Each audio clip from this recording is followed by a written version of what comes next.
My wife handed me prenatal vitamins at our family dinner table and said she was pregnant, but we hadn't touched each other in 4 months. The bottle was orange plastic, translucent. I could see the pills inside when she set it down between the mashed potatoes and the green beans. It made this hollow, rattling sound like something shaking loose inside me. "We're having a baby," Natalie said. She was smiling. That brilliant smile that used to make me forget I was just a research coordinator and she was Dr. Natalie Morse, assistant professor, tenure track. The girls were smiling too. Maya looked up from her phone, which was rare, and Iris dropped her crayon mid-drawing. "Dad!" Iris squealed. "A baby brother or sister." I was smiling too, or trying to. My face felt like it was doing the right thing, making the right shape, but something was wrong. Something about the numbers. "When did?" I started to say. Maya interrupted. "Wait, when did this happen? You've been so busy with dissertation revisions, Mom." And that's when I started counting backward on my fingers, right there at the dinner table, while Natalie was still talking about due dates and baby names and how excited she was. 4 months. We hadn't been together for 4 months. Not since before her dissertation revision stress started in late summer.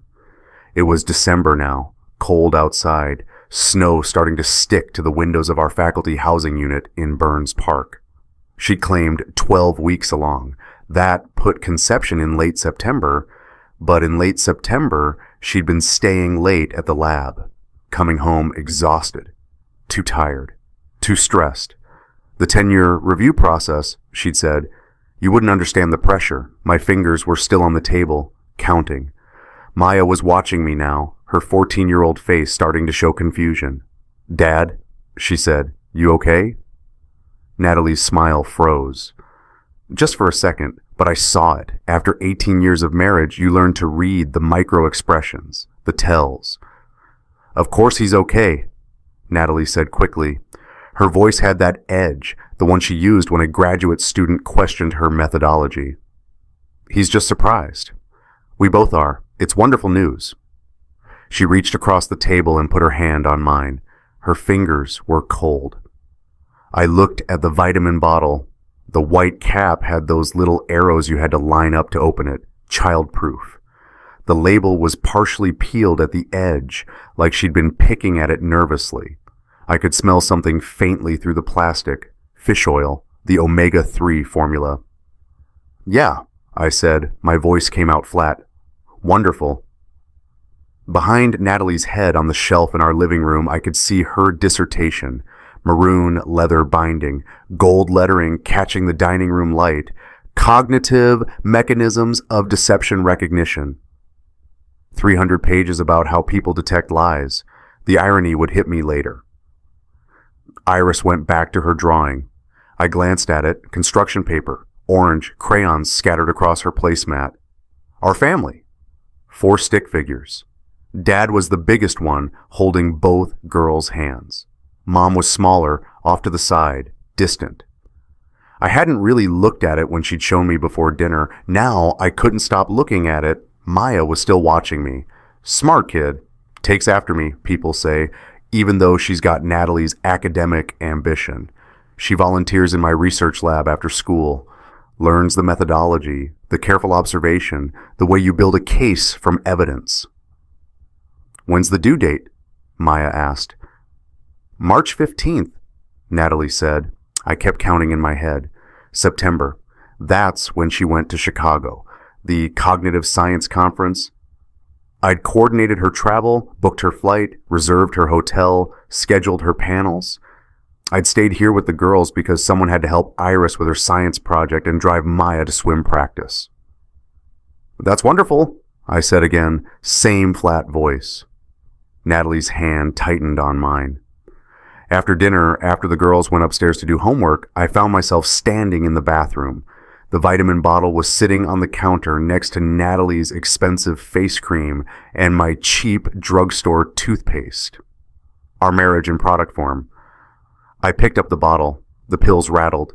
The cap clicked when I opened it, 3 turns to line up the arrows. Inside, the capsule smelled more strongly of fish oil. Prenatal vitamins with DHA. I turned the bottle in the light. The prescription label was on the back. Portland Pharmacy. I squinted at the date.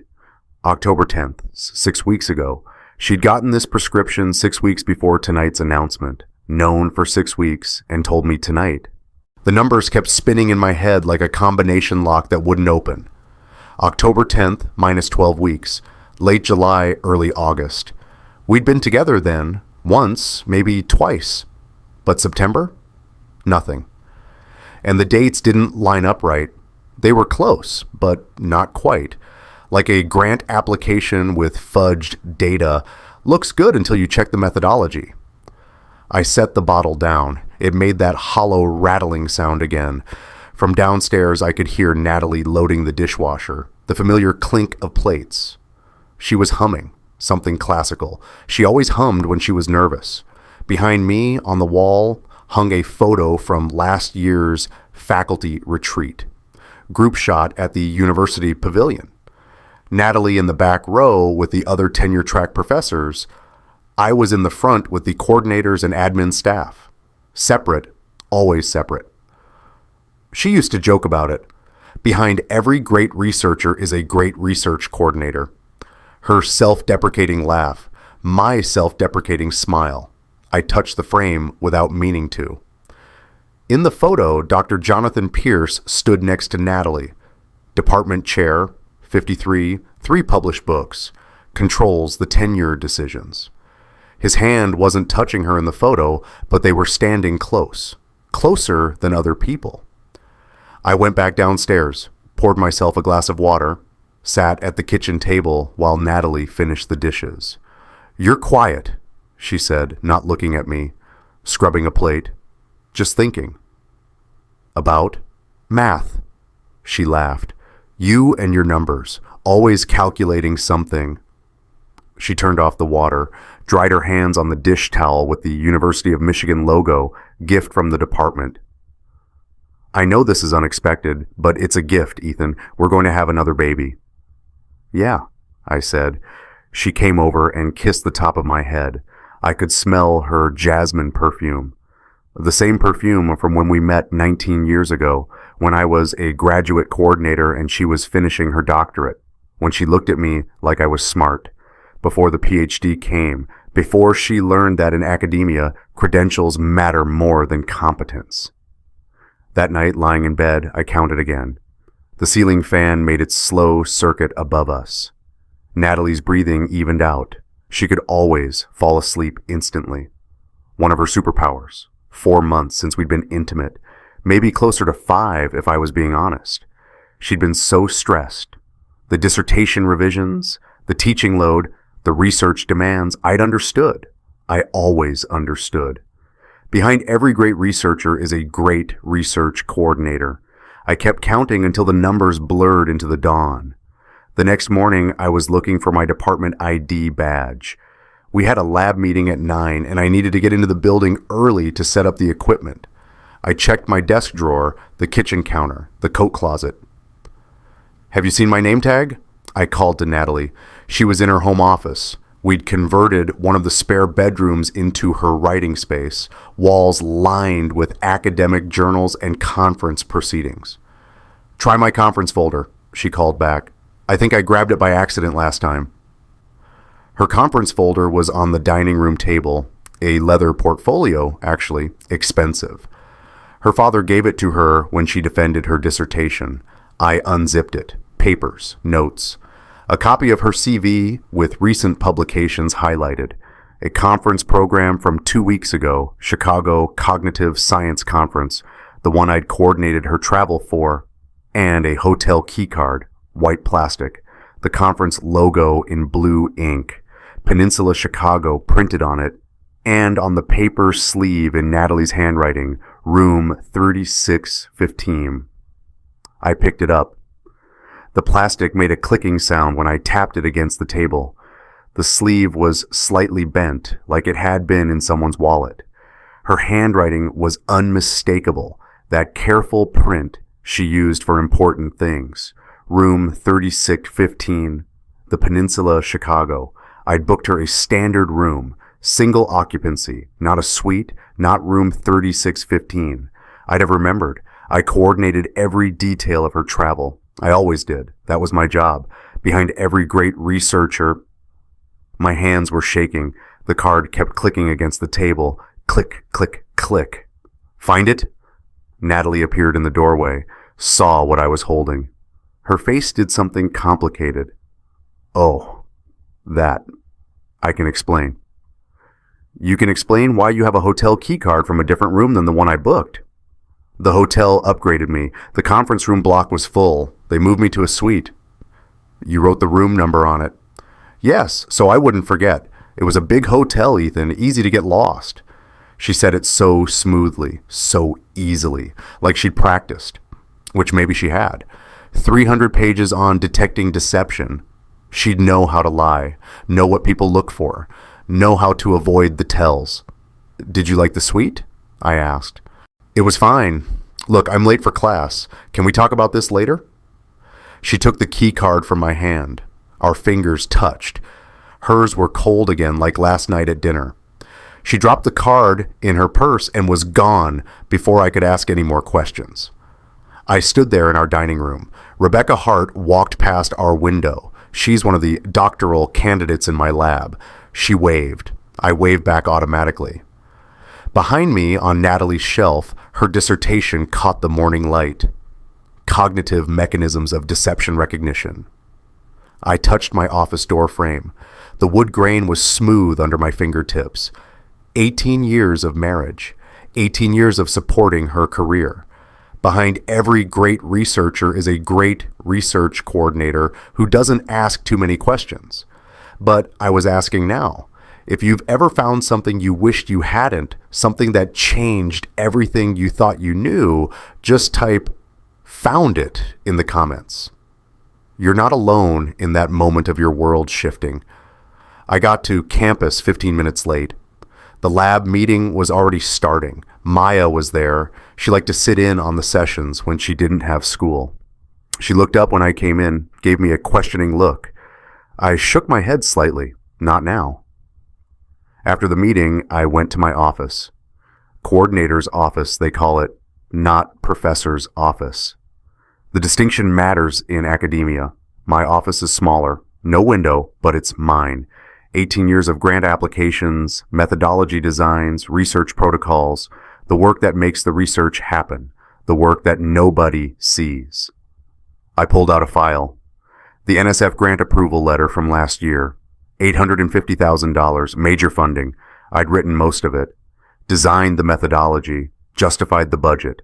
Natalie had reviewed it, added her sections on theoretical framework, put her name first. That's how it works. The PhD goes first. The coordinator supports. But I was proud of this grant. I'd framed the approval letter on my wall.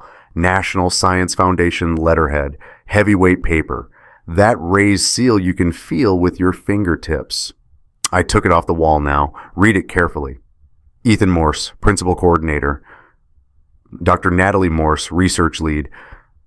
I opened my laptop, went to the department website, the page about our research program, major grants and projects, the symposium coming up in 10 weeks, annual research symposium, 1,200 attendees, funders and press and university leadership, where Natalie would present our work.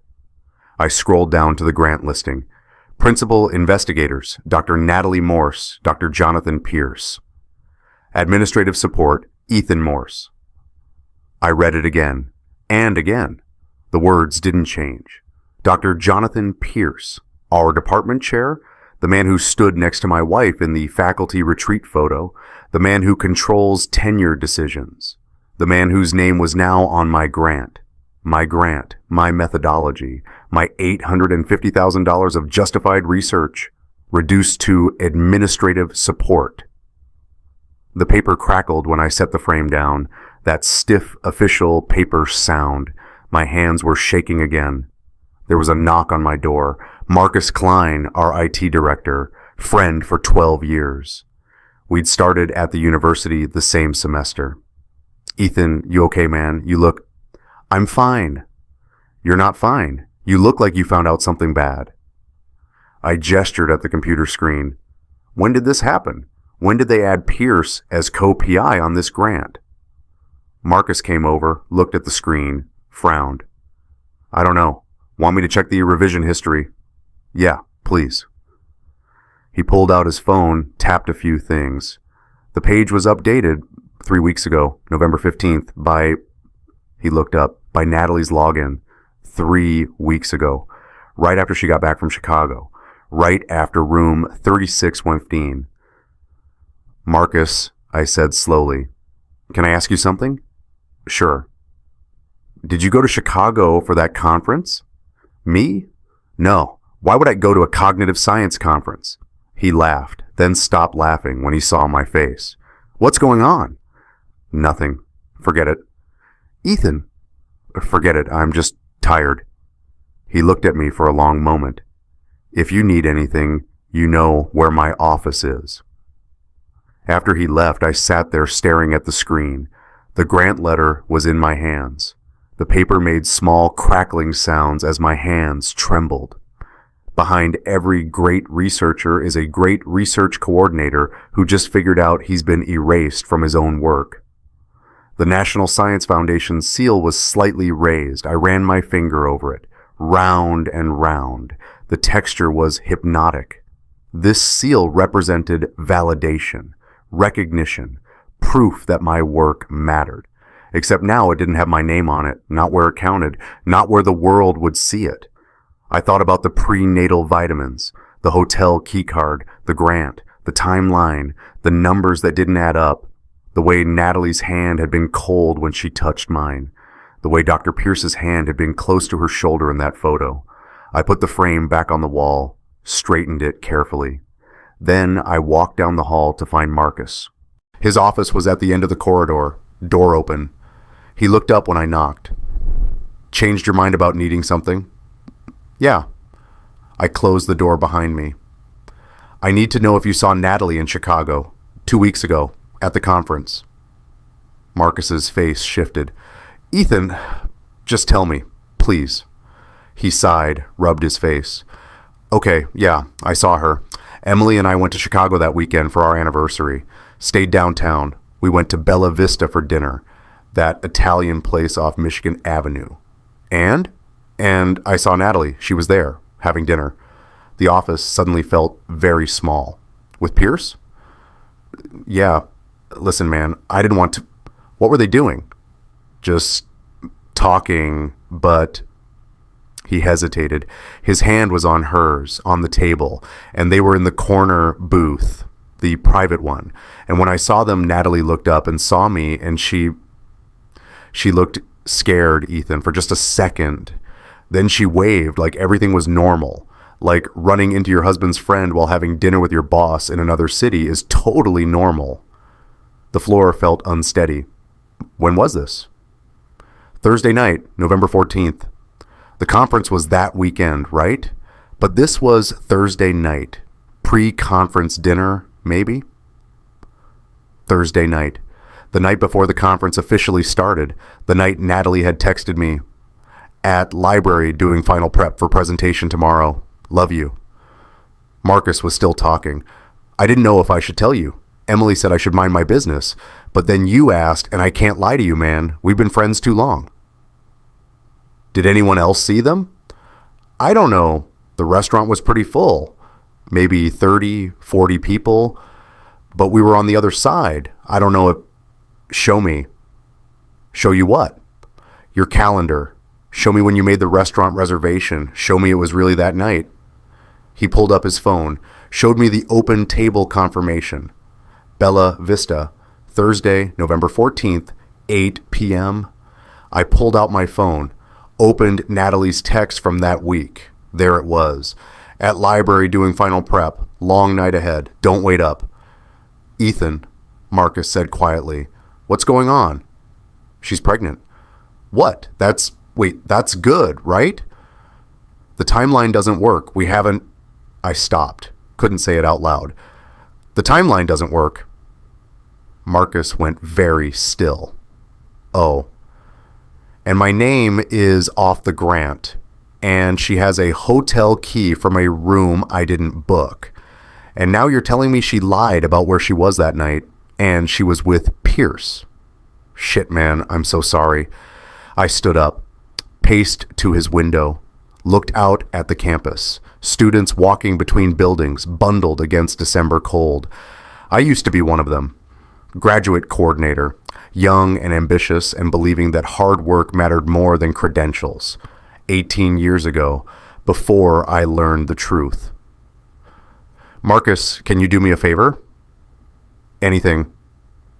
Can you check email archives? Just look for any unusual patterns between Natalie's account and Pierce's. Ethan, I know what it is. I know it's a breach of protocol. I know I'm asking you to risk your job. But Marcus, please, I need to know. He looked at me for a long time, then he nodded. Give me a day. I'll see what I can find. Officially, I'm checking for a potential security issue with the department chair's account. Unofficially, he didn't finish the sentence. Thank you. I left his office, walked back down the hallway, passed my framed grant letter without looking at it, went home early. The girls weren't back from school yet. Natalie was teaching. Our house was quiet. I made coffee, sat at the kitchen table. The prenatal vitamins were still on the counter from this morning. Orange plastic, that hollow rattle. On the refrigerator, held by a magnet shaped like the university logo, was Iris's drawing. Orange construction paper, 4 stick figures. I took it down, really looked at it this time. Dad was big, both girls holding his hands. But Mom was small, distant, separate from the group. Had Iris known? Had my 9-year-old daughter somehow sensed what I'd been too blind to see? I put the drawing back on the fridge, poured the coffee down the sink, went upstairs to our bedroom. In the closet on Natalie's side, her conference clothes were hanging up, the blazer she'd worn to Chicago. I checked the pockets. Empty. Of course, empty. She's too smart for that. 300 pages on deception recognition. She knows not to leave evidence in coat pockets. But I checked anyway, because what else was I supposed to do? And in the inside lining, pushed down into the corner where the seam met the hem, my fingers found something. A piece of paper. Thin, thermal paper. The kind receipts are printed on. I pulled it out, unfolded it carefully. The paper crinkled, that distinctive receipt sound. Harbor Hotel, Portland, Maine, room service, dinner for 2, braised short ribs, grilled salmon, bottle of wine, $38. Total $93 plus tip. Timestamp 10:47 p.m. Date October 23rd. October 23rd. The night Natalie had a late department meeting. The night I'd put the girls to bed myself and fallen asleep watching TV. The night she'd come home at midnight smelling of wine and told me the meeting had run long and then they'd gone out for drinks. Harbor Hotel was 12 minutes from campus. The receipt was curled at the edges. Slightly faded, thermal paper does that. I held it carefully, like it might disintegrate, like it might be the only proof I'd ever have. And I started to understand that this wasn't one mistake, one conference, one hotel room. This was a pattern. That evening, I waited until after dinner. The girls had homework. Natalie was grading papers in the living room, red pen moving across student essays with precise, efficient strokes. I sat down across from her. "We need to talk," I said. She didn't look up. "About?" "The hotel key, the receipt, the timeline." The red pen stopped moving. She set it down carefully, aligned it parallel to the edge of her notebook. When she looked up, her face was composed. "Ethan, I told you. The hotel upgraded me, and the receipt, I don't even know what receipt you're talking about." "Harbor Hotel, October 23rd, room service for 2. "I have no idea what... "It was in your blazer pocket, the Chicago blazer, inside lining." Something flickered across her face. Not quite panic, just a recalculation. "Oh, that, yes, Dr. Torres and I had a working dinner. She's on the pediatric surgery committee. We were discussing the symposium logistics." "At the Harbor Hotel at nearly 11 p.m. Yes, Ethan. That's when we could both meet. She had surgery all day. I had classes. We met late. Is that a crime? And in Chicago with Pierce at Bella Vista. Now the mask slipped, just slightly. Who told you that? Does it matter? Yes, it matters, because whoever told you that completely misunderstood what they saw. Jonathan and I were discussing my tenure review. He wanted to talk somewhere quiet, away from campus politics. It was a professional dinner, Ethan, nothing more. She stood up, walked to the bookshelf, touched the spine of her dissertation, that maroon leather binding, gold lettering catching the lamplight. You wouldn't understand the pressure of tenure, she said. Her voice had changed, colder, sharper. You wouldn't understand academic collaboration at this level. The politics, the networking, the relationships you have to build with senior faculty. You don't have a PhD, Ethan. You coordinate. You support. That's what you do. That's what you've always done. The words landed like physical blows, each one precise, calculated. She'd thought about this, maybe practiced it. I understand timelines, I said quietly. I understand math. We haven't been together since August. You're claiming 12 weeks pregnant. That's September. When were we together in September, Natalie? I don't keep a calendar of our intimate life, Ethan, but we were. You're just not remembering correctly. I remember perfectly, August 15th, the night before you started fall semester prep. Since then, nothing. You've been too tired, too stressed. The dissertation revisions, the tenure pressure, I understood. I always understand, but the numbers don't lie. Are you accusing me of something? From upstairs, I heard footsteps, Maya's door opening. She was listening. I lowered my voice. I'm asking for the truth. The truth? Natalie laughed. It wasn't a warm sound. The truth is that you're having some kind of midlife crisis, paranoid delusions. Maybe you should talk to someone. Therapy might help. The university has counseling services for staff. Staff, not faculty, staff. The distinction was deliberate. I wrote that grant, I said, pointing to the website still open on my laptop on the coffee table. The $850,000 NSF grant. I designed the methodology. I justified every line item, and now Pierce's name is on it as co-PI. When did that happen? Jonathan contributed significant theoretical framework. After I wrote it, his name wasn't on the original submission. I checked. He mentored me through the revision process. He earned that authorship. Did he earn it in Chicago? In room 36, 1 feet? Her face went very still. Get out. This is my house too. Get out. I don't have to listen to this. I wrote 300 pages of original research for my doctorate. What have you written, Ethan? What have you accomplished? You've spent 18 years supporting other people's work because you're not capable of your own. So yes, I coordinate with senior faculty. Yes, I build relationships. That's how academia works. And if you can't handle that your wife is more successful than you, that's your problem, not mine. Behind her on the shelf, the dissertation title mocked me. Cognitive Mechanisms of Deception Recognition. I heard footsteps on the stairs. Maya appeared in the doorway. Her face was pale. Dad? Natalie turned, smooth as switching masks. Sweetie, go back upstairs. Dad's having a moment. Everything's fine. Everything's not fine, Maya said. Her voice was quiet, but steady. 14 years old and already seeing through the lies. Dad understands everything, Mom. He taught me how to think critically, how to analyze data, how to question assumptions. Natalie's jaw tightened. Maya. I'm going to bed, Maya said. She looked at me. Love you, Dad. Love you too, sweetheart. She went back upstairs. Natalie waited until her door closed. Don't turn my daughter against me. I'm not turning anyone against anyone. I'm asking questions, that's all. Then stop. Stop asking. Stop digging. Stop embarrassing yourself and this family.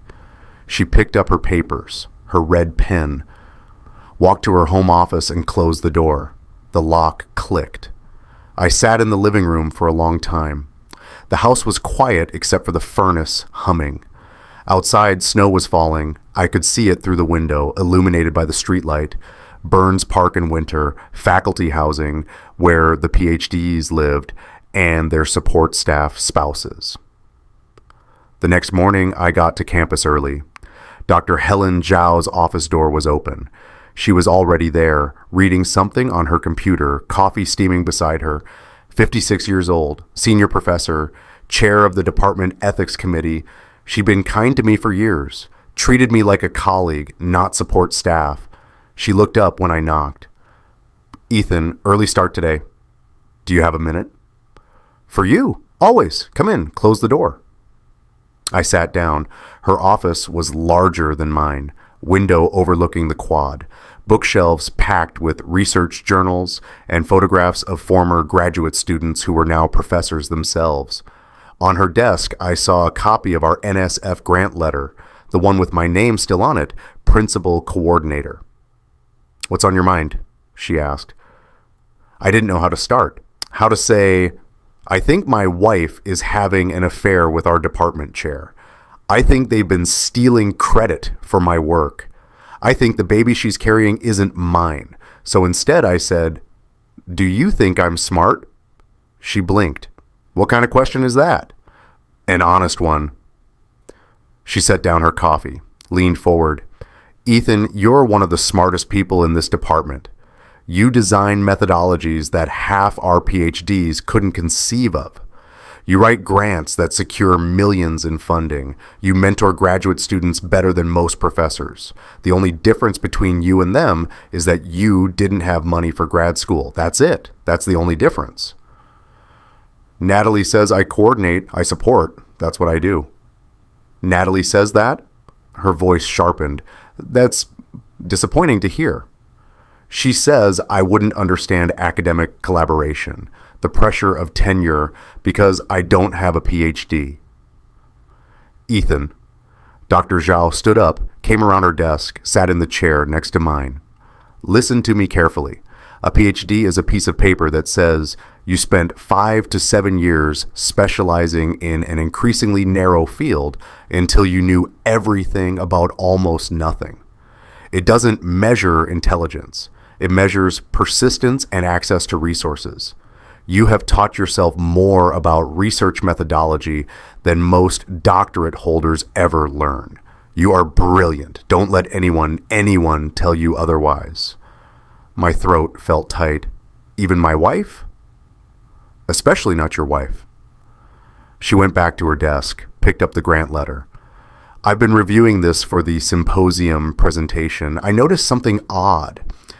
The website lists Pierce as co-PI, but the original submission didn't have his name. I have the archives. I checked. His name was added 3 weeks ago, after approval. That's unusual. Natalie added it. I suspected as much. Ethan, that's an integrity issue. You can't add principal investigators after grant approval without notifying the funding agency. It's a violation of research ethics." "I think there are bigger violations happening," I said quietly. She looked at me for a long moment. "Tell me." So I did.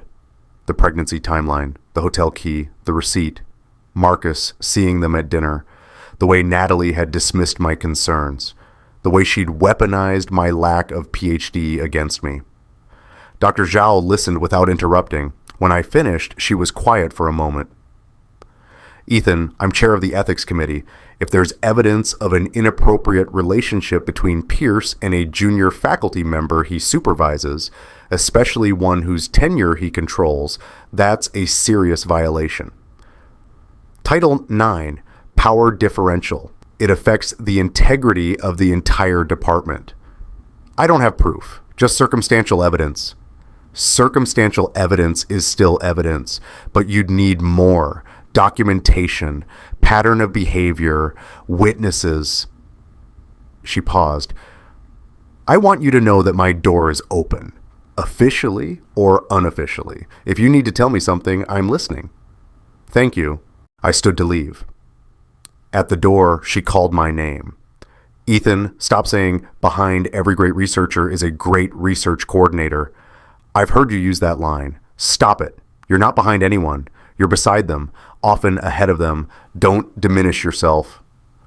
The words followed me down the hallway, back to my office, where Marcus was waiting. You're going to want to sit down, he said. He'd brought his laptop, set it on my desk, turned it so I could see the screen. Emails, dozens of them, printed out, highlighted, organized by date with paper clips that clicked together metallically when he set the stack down. The highlighter smell was sharp, fresh, like he'd been marking passages all night. I went back 9 months, Marcus said. That's as far as I could justify for a security audit without raising flags. Ethan, man, I'm sorry. The emails were between Pierce and Natalie, but they were coded. Professional language that meant something else. Need to schedule lab time this week meant meetings. Research session was productive meant something I didn't want to imagine. Data collection complete, will analyze Friday meant they were planning the next rendezvous. Marcus had highlighted the dates, matched them to Natalie's calendar. Every research session corresponded to a night I'd been working late or home with the girls. Every lab time request came the day before a university event where they'd both be present. 9 months, 43 pages of emails, a systematic pattern. There's more, Marcus said quietly. He pulled out another document, department meeting minutes, coffee-stained printout. Every time they announced a joint research initiative in department meetings, it was the week after a conference where they both traveled. Chicago, Boston, Seattle, Minneapolis. 5 conferences in 9 months. He laid them out on my desk. The paper rustled. Each conference, each announcement, each pattern of behavior documented in black and white.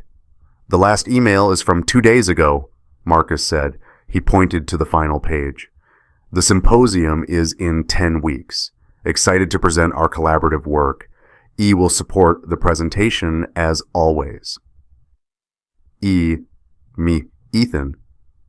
Who would stand beside Natalie on that stage while she presented our work that was actually my work with Pierce's name added to it? While 1,200 people watched, while they smiled at each other over a shared secret.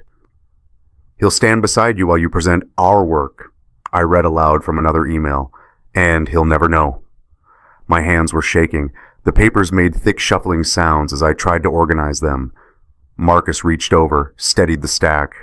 I'm sorry, man. I wish I'd found nothing. Thank you for looking. What are you going to do? I don't know yet. He left the emails with me. I sat there reading through them again. Each coded phrase, each careful arrangement. Natalie was smart. PhD, smart. She knew not to be explicit, but the pattern was undeniable.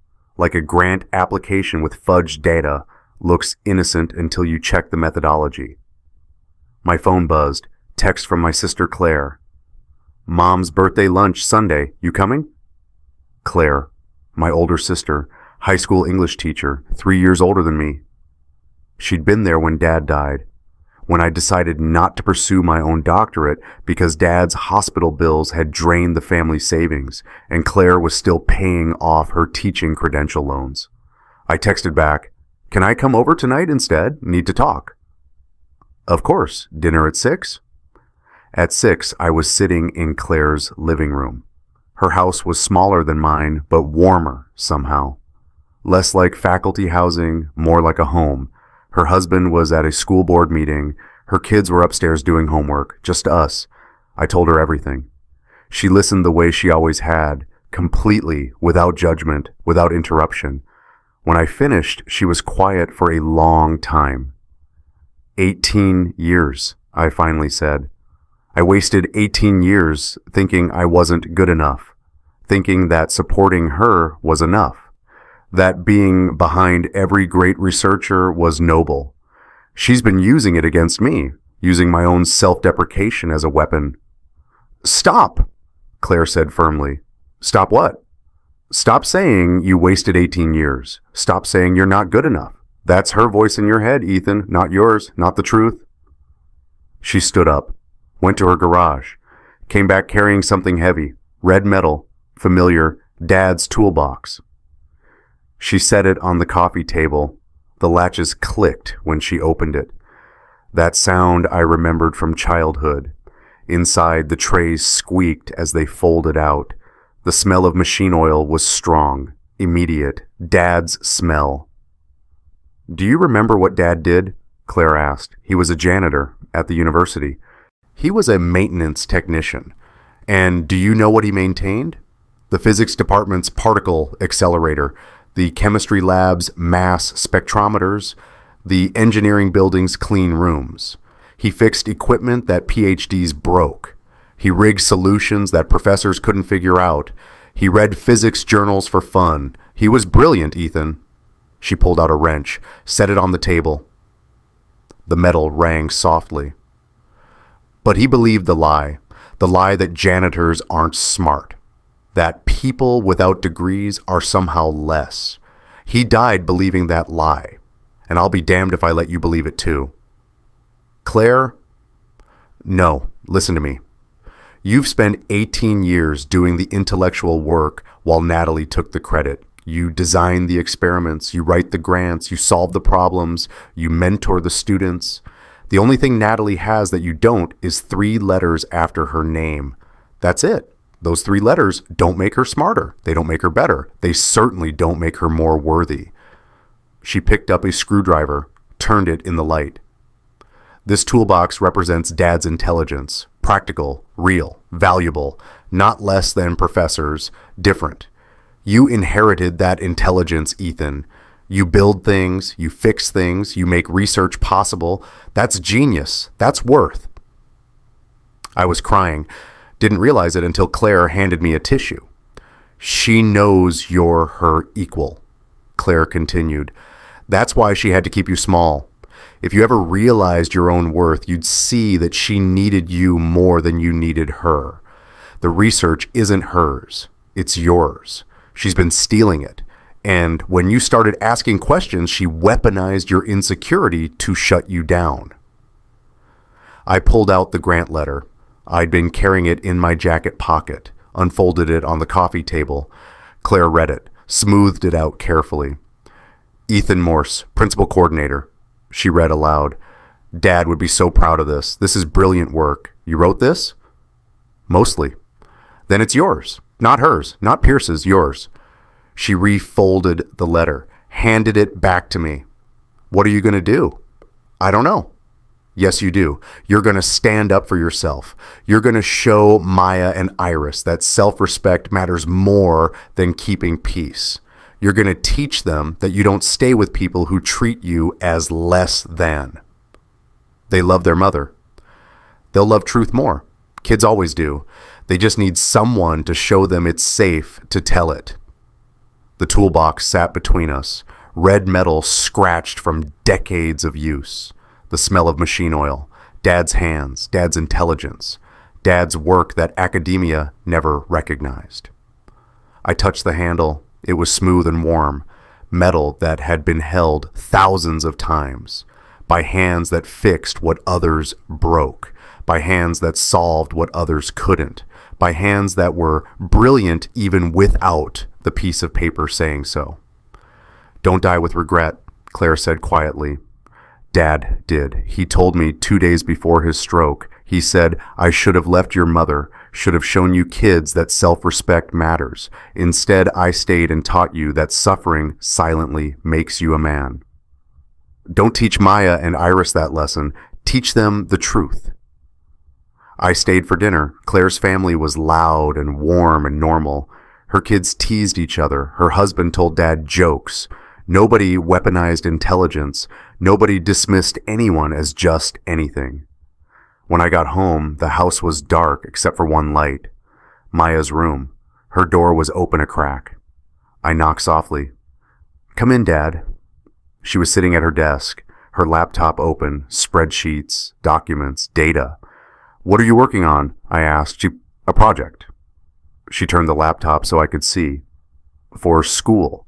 We're supposed to analyze data using scientific method, form a hypothesis, test it, present findings." The spreadsheet had dates, locations, times. It took me a moment to realize what I was looking at. Mom's calendar, cross-referenced with something else. Maya, what is this? Hypothesis testing. Her voice was very quiet, very controlled, like mine when I teach methodology. Hypothesis, subject exhibits systematic deception regarding schedule and location claims. Method, compare subject's stated locations against available evidence. Results. She clicked to another tab. 47 discrepancies in 9 months. Statistical significance. P less than 0.01. Maya, you taught me this, Dad. You taught me that feelings don't matter in research, only data. You taught me to follow evidence, not assumptions. You taught me that truth is found in patterns, not in what people say. How did you get this data? Mom's calendar is synced to the family computer. I have access, and I'm good at research. You taught me that too. She clicked to another tab. Hotel booking confirmation numbers, conference registrations, credit card receipts, ones I'd never seen. She'd somehow accessed financial records. My 14-year-old daughter had conducted a full investigation. Maya, this is true, she said simply. It's true, isn't it? She's lying about everything. I don't want you involved in this. I'm already involved. She's my mother, you're my father, and one of you is lying. I followed the data. The data says it's her. She closed the laptop, looked at me with those steady eyes. Natalie's eyes, but with my methodology. I'm not a kid, Dad. I mean, I am. I'm 14. But I'm not stupid. I've known something was wrong for months. Mom's been different, distant, and you've been sad.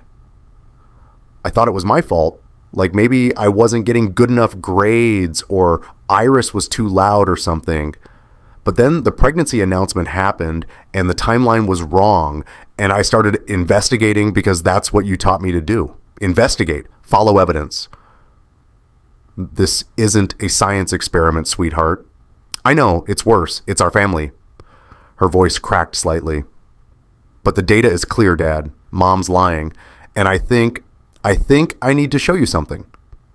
She opened her laptop again, pulled up a new document, a bound presentation, title page in careful fonts. Evidence-based analysis of parental deception, a case study. Maya Morse. Cognitive research methods, 9th grade honors. Oh, Maya, I whispered. I have to present it Monday, in class. I chose this topic because we're supposed to apply course concepts to real-world scenarios. I applied them to real-world scenarios. I wanted you to see it first before I present. She clicked through the slides. Timeline analysis, location verification, pattern recognition, statistical significance testing. Every method I'd taught her applied to her own mother. And on one slide, figure 3, a scanned image of Iris's drawing, the orange construction paper one from the fridge. Caption underneath, child's perception of family structure shows maternal figure isolated from family unit. Subject's 9-year-old sibling intuitively recognized family dysfunction. You used Iris's drawing as data? It's observational evidence. Kids see things adults miss. Iris knew.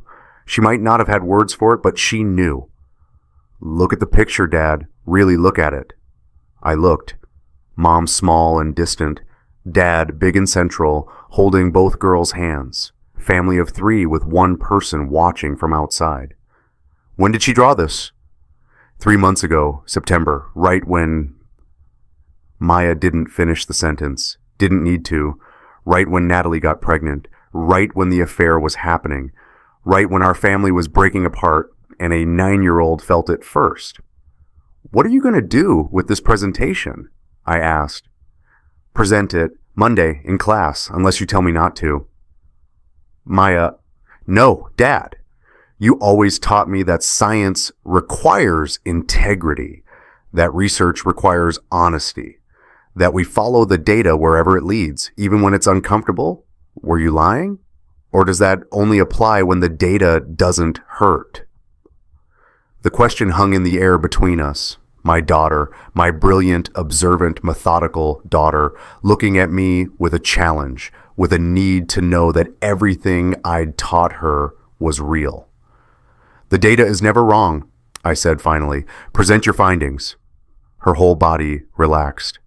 "Thank you for not making me lie, for science or for Mom or for anything." "I won't ever make you lie." She hugged me, quick and fierce, then pulled back. "Dad, I already know it's not your baby. The timeline doesn't work. I did the math. We all know, me and Iris. We're not stupid." "I know you're not, sweetheart. You're the smartest person I know. I learned from you." After she went to bed, I sat in my office, stared at Marcus's emails, at my grant letter, at everything I'd been gathering.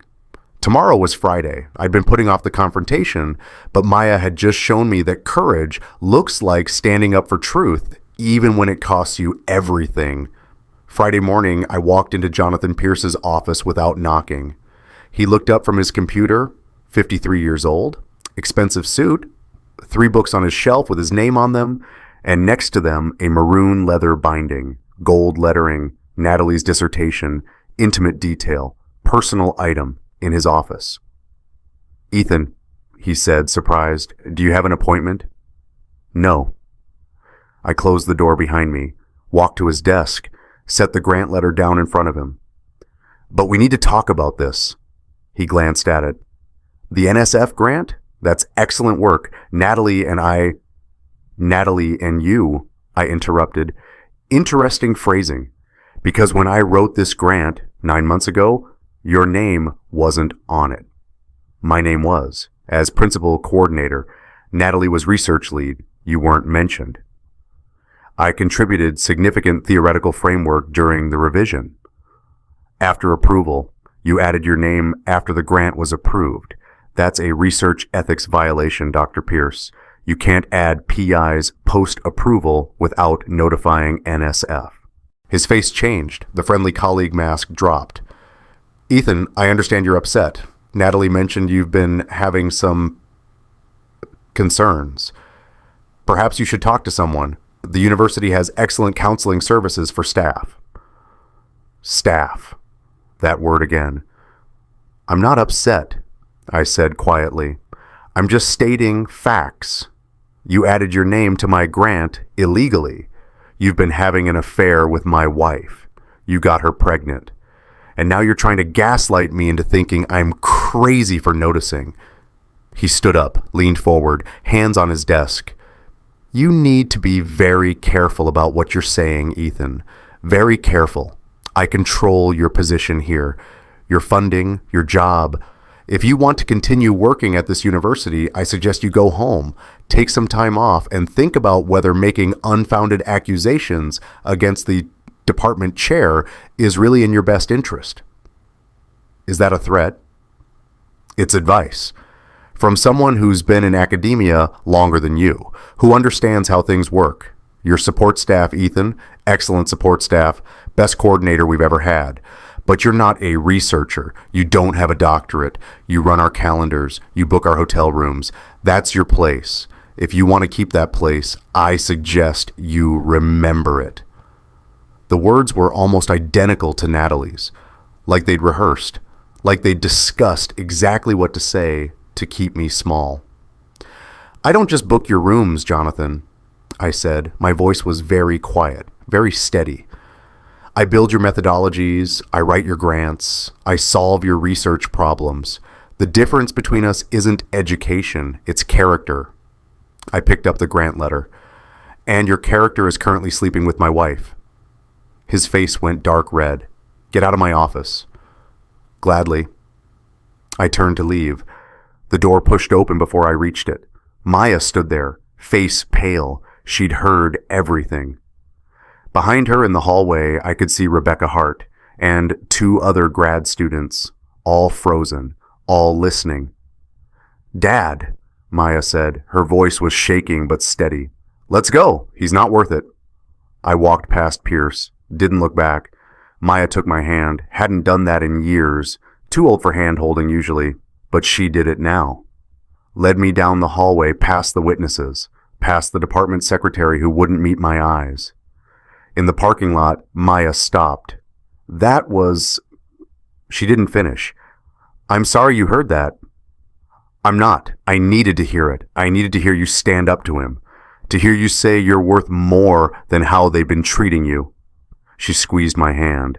You are, Dad. You're worth so much more. If you were Ethan, what would you do next? Fight back legally. Type fight. Walk away to protect your job and focus on your daughters. Type walk. I want to know. That weekend, I made my decision. Monday morning, I went to University Legal Services. The office for staff, not faculty. Faculty had their own lawyers. Staff had this, a small office in the basement of the administration building. But it was something. The lawyer's name was Andrea Chen. She listened to everything, looked at the emails, the receipts, the grant documentation, the timeline. You have a case, she said, for divorce and possibly for ethics complaints against both Dr. Morse and Dr. Pierce. I want to file both. Understood. Let me prepare the paperwork. It took 3 days of careful documentation, of organizing evidence, of making sure everything was airtight. Thursday afternoon, Andrea called me. Papers are ready. How do you want them served? I thought about it. Thought about the symposium in 8 weeks. Thought about standing beside Natalie on that stage while Pierce watched from the audience. Thought about 1,200 people seeing the lie. There's a department meeting tomorrow, I said. All faculty, 2 p.m., conference room C. You want them served in the meeting? Yes. That's bold. They made this public when they put Pierce's name on my grant, when they planned to parade me around at the symposium. They don't get to keep it private now. Understood. I'll arrange it. Friday at 2 p.m., the department meeting started. 23 faculty members around the conference table. Pierce at the head, Natalie 3 seats down, Dr. Zhao across from her, Marcus in the back. IT directors sat in on these meetings to discuss tech needs. I wasn't supposed to be there. Coordinators didn't attend faculty meetings. But I walked in anyway. Stood against the back wall. Pierce looked up, frowned. Ethan, this is a faculty meeting. I know. I'll be quick. The door opened behind me. Process server, professional, efficient. She walked straight to Natalie, set a thick envelope in front of her. Dr. Natalie Morse, the server said formally, you've been served. The room went silent. Natalie's face drained of color. She picked up the envelope. Her hands were shaking. The heavy paper made crackling sounds as she pulled out the documents. Blue backing page, legal letterhead, the university's own legal services, petition for divorce. Then the server walked to Pierce's seat, set down an identical envelope. Dr. Jonathan Pierce, you've been served. He ripped it open. His face went from confusion to rage as he read. Ethics complaint, filed with Dr. Zhao's committee. Inappropriate relationship with junior faculty member, power differential, tenure leverage, research credit misrepresentation. Dr. Zhao stood up. Her voice was calm but firm. This meeting is adjourned. Dr. Pierce, Dr. Morse, the ethics committee will be in touch. Everyone else, please clear the room. The faculty filed out silently. I saw their faces. Shock, understanding. Some had suspected. Some were genuinely surprised. All were witnesses now. Natalie looked at me across the room. Her face was a mixture of fury and something else. Fear, maybe. The careful construction of her professional image crumbling in real time. Pierce was on his phone, probably calling his lawyer or his wife, Dean Samantha Pierce, who controlled budgets and hiring and had no idea her husband was having his third affair with junior faculty. Marcus caught my eye, gave me a small nod. Dr. Zhao gathered her things, caught my eye too, something like approval in her expression. I left the room, walked down the hallway, past my office, past the framed grant letter I'd taken down yesterday, out to the parking lot. My phone buzzed. Text from Maya. Mom just called. She's crying. What happened? I texted back, truth happened. Are you and Iris okay? We're fine. We're with you, Dad. Whatever happens, we're with you. I sat in my car for a long time. The December cold seeped through the windows. But for the first time in months, I felt warm. The ethics committee investigation took 3 weeks. 3 weeks of interviews, documentation reviews, witness statements. Rebecca Hart testified about Ethan's competence and the grant work. Marcus provided the email evidence. Dr. Zhao led the proceedings with surgical precision. I wasn't allowed in the hearings, but I heard things through Marcus, through Rebecca, through the department grapevine that suddenly remembered I existed. Pierce's lawyer tried to argue that it was consensual, adult relationship, no policy violations, but there were policies, power differential policies, supervisor-subordinate policies. And when Dr. Zhao's committee started digging, they found this wasn't the first time. 2 previous junior faculty members, both affairs, both while Pierce controlled their tenure decisions, both covered up by his wife, Dean Samantha Pierce, who'd used her position to make the complaints disappear until now. Because this time, Samantha didn't cover for him. This time, when Dr. Zhao sent her the full investigation file, 9 months of documented emails, multiple affairs, systematic abuse of power, Samantha made a different choice. She filed for divorce, and she brought the full weight of her dean's authority down on her soon-to-be ex-husband. The Ethics Committee's decision came back on a Tuesday. Pierce forced to resign as department chair, effective immediately. Natalie's tenure application denied, both given the option to resign voluntarily or face formal termination proceedings. They resigned. Within a week, both had accepted positions at a smaller university in Ohio, a significant step down. From a top-tier research institution to a regional school, from prestige to anonymity.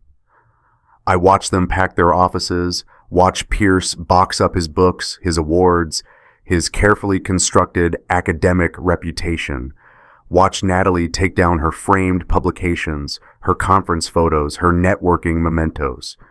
She left her dissertation on the shelf, that maroon leather binding with the gold lettering about deception recognition. Left it sitting there like an accusation. I took it, not to keep, but to donate to the library archive. Let it stand as a monument to irony. The department offered me Pierce's position, department chair, faculty title, office with a window. I said no. Why? Dr. Zhao asked. We were in her office. She'd called me in to discuss the offer.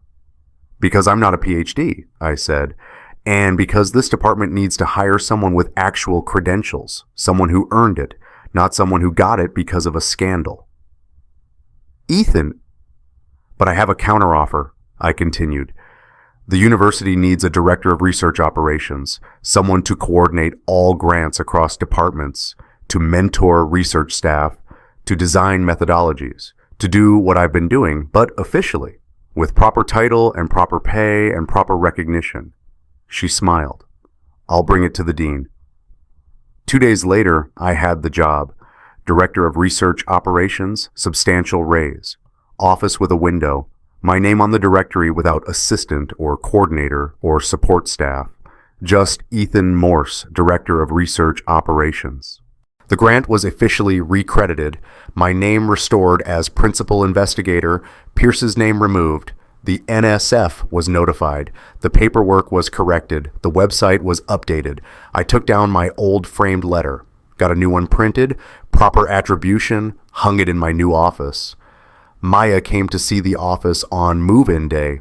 She walked around slowly, touching things. The window, the bookshelf, the new nameplate on the door. I'm proud of you, Dad, she said quietly. I'm proud of you too. How did your presentation go?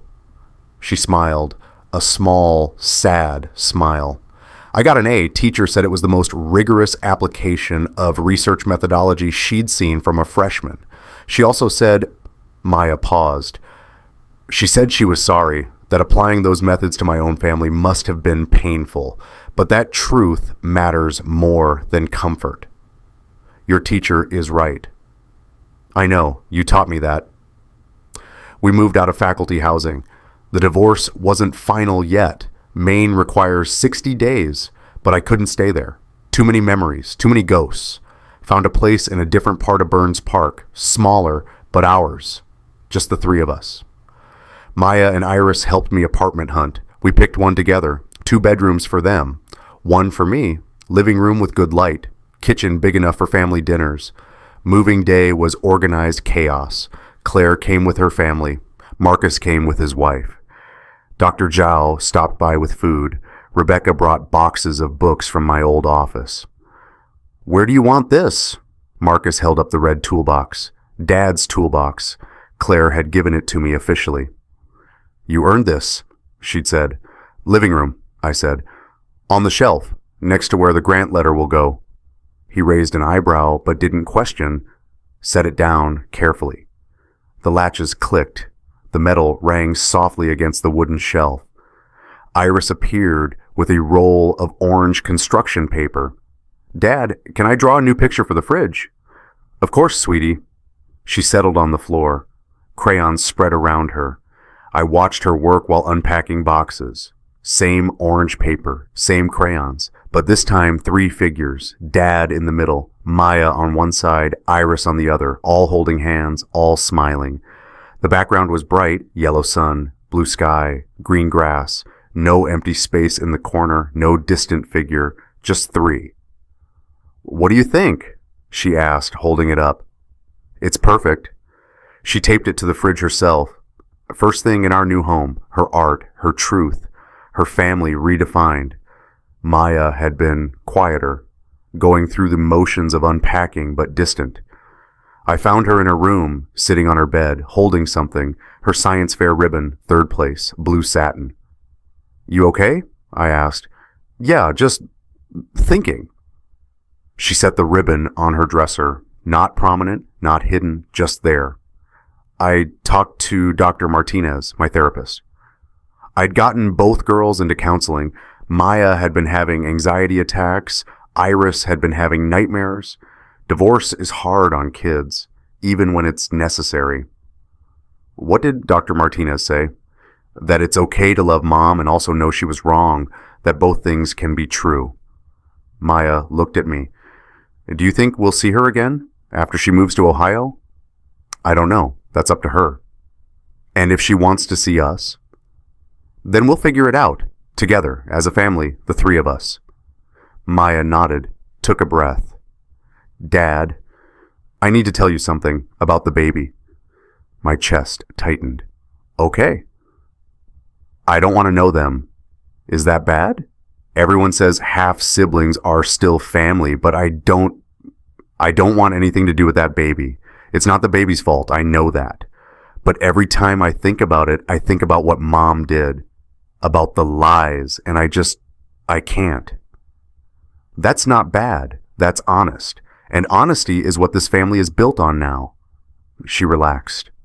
Okay, good, because I felt guilty about it. Don't.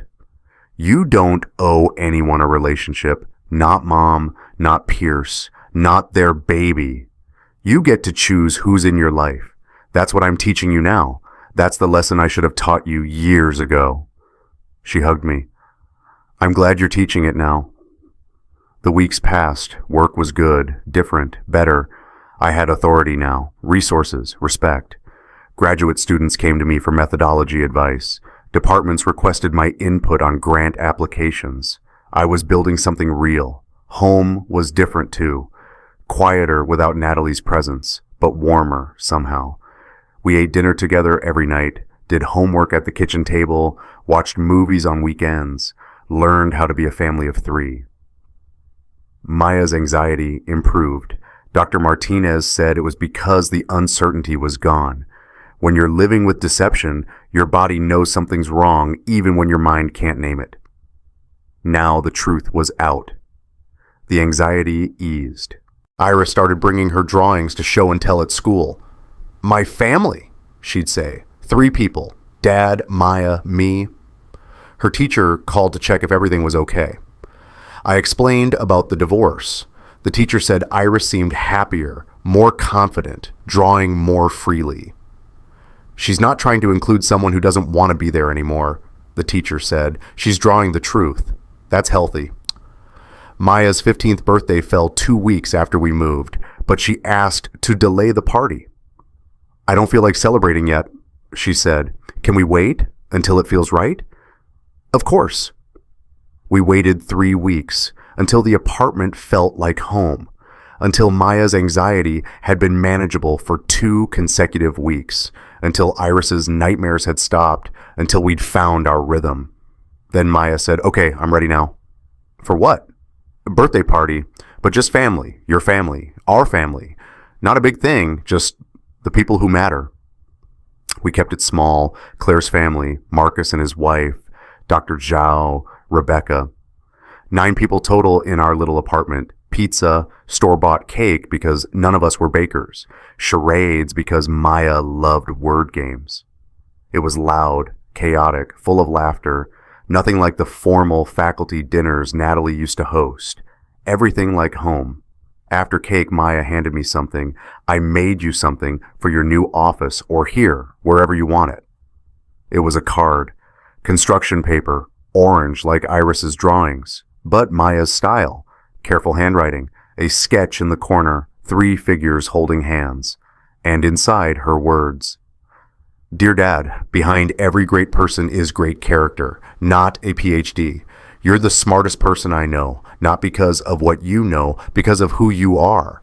You taught me that truth matters more than titles, that integrity matters more than credentials. That family isn't who you're born to. It's who shows up when everything falls apart. Thank you for showing up. Thank you for teaching us that it's braver to leave a broken family than to pretend it's whole. Love, Maya P.S. Iris helped with the drawing. She says, you're the best dad in the world. She's right. My hands were shaking. The construction paper rustled, that soft scratching sound. Orange paper, crayon smell, Maya's careful writing, Iris's addition at the bottom, 3 stick figures with a note. Our family, the true one. Maya, I whispered. My voice was thick. This is the best gift. I know, she said, smiling through tears.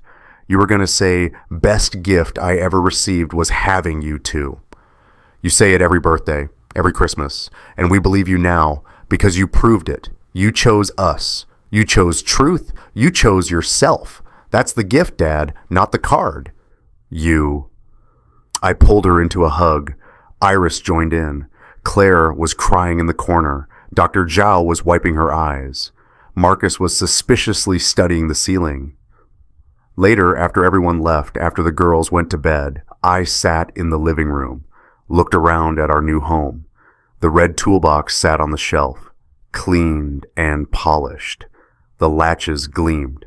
Next to it, in a new frame, my grant letter, proper attribution, my name where it belonged. 2 objects, different kinds of intelligence, different paths, but equal, both valuable, both mine. On the fridge, Iris's drawing, 3 people, smiling together. On the coffee table, Maya's card, orange construction paper, truth written in careful teenage handwriting. 3 place settings still on the kitchen table from dinner. 3 chairs, 3 lives rebuilding. I thought about Natalie in Ohio, about Pierce starting over at a smaller university, about the baby that would be born in 4 months, about a life I'd almost accepted, a lie I'd almost lived forever. Behind every great researcher is a great research coordinator. That's what I used to say, self-deprecating, self-diminishing, making myself smaller so others could be bigger. But Maya had rewritten it. Behind every great person is great character, not credentials, not titles, not degrees on walls, character, integrity, truth. I'd spent 18 years believing I was less than because I didn't have a PhD.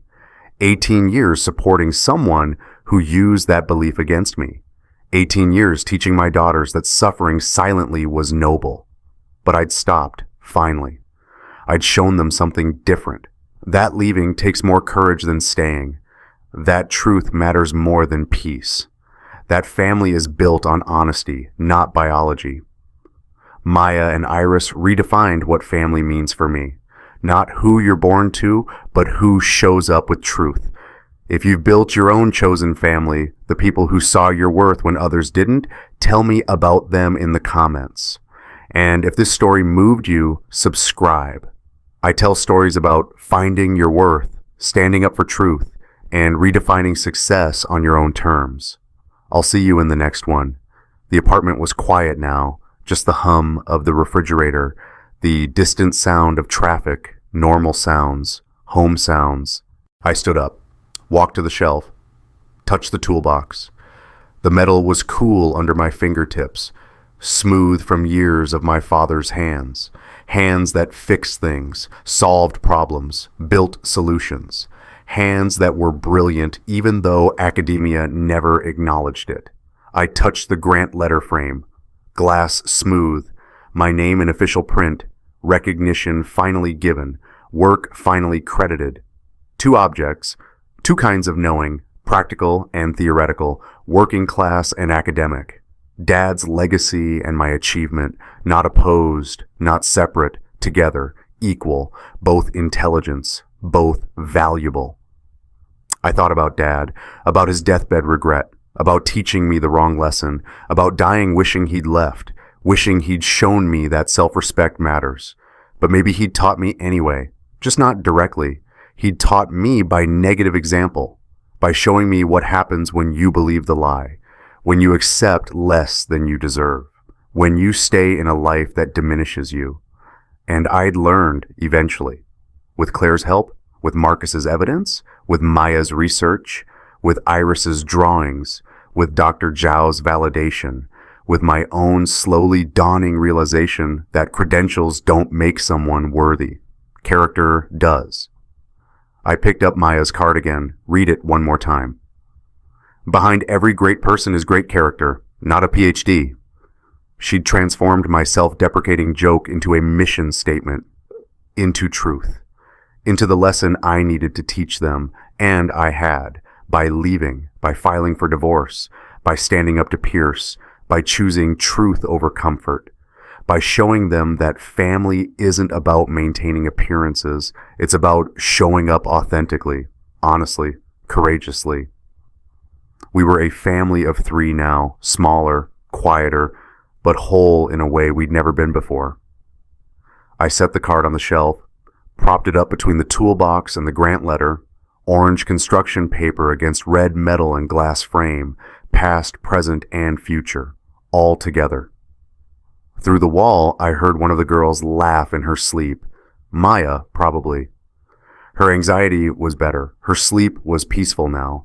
No more lying awake wondering what was wrong. No more absorbing the tension of unspoken lies. Just sleep, rest, peace. I turned off the living room light, stood for a moment in the darkness, looking at the silhouettes on the shelf, the toolbox, the grant letter, the card, visible even in shadow, and I felt something I hadn't felt in years, maybe ever. Not happiness exactly, not yet. Still too much loss, too much pain, too much rebuilding ahead. But something close. Contentment. The quiet satisfaction of knowing you did the right thing, the hard thing, the true thing. I'd spend 18 years behind every great researcher, supporting, coordinating, enabling, believing that was noble. That self-sacrifice was love. But I'd learned different now. I'd learned that you can't love others well if you don't respect yourself, that you can't teach children integrity if you're living a lie, that the best thing you can give your kids isn't a perfect family, it's an honest one.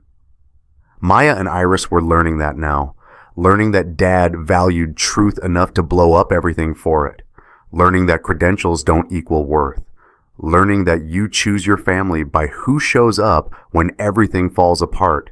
I'd shown up for them, finally. And in doing so, I'd shown up for myself too.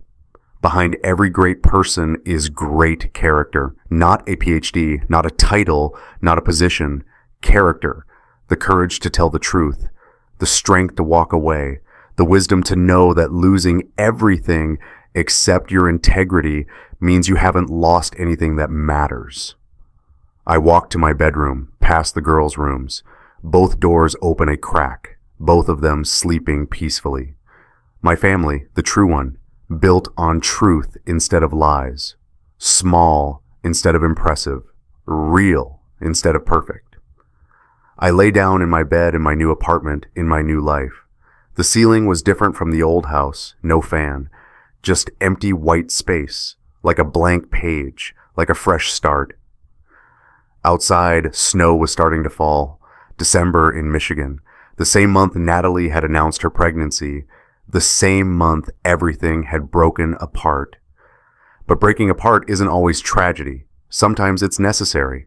Sometimes the only way to heal is to let the infection out, to tell the truth, to stop pretending.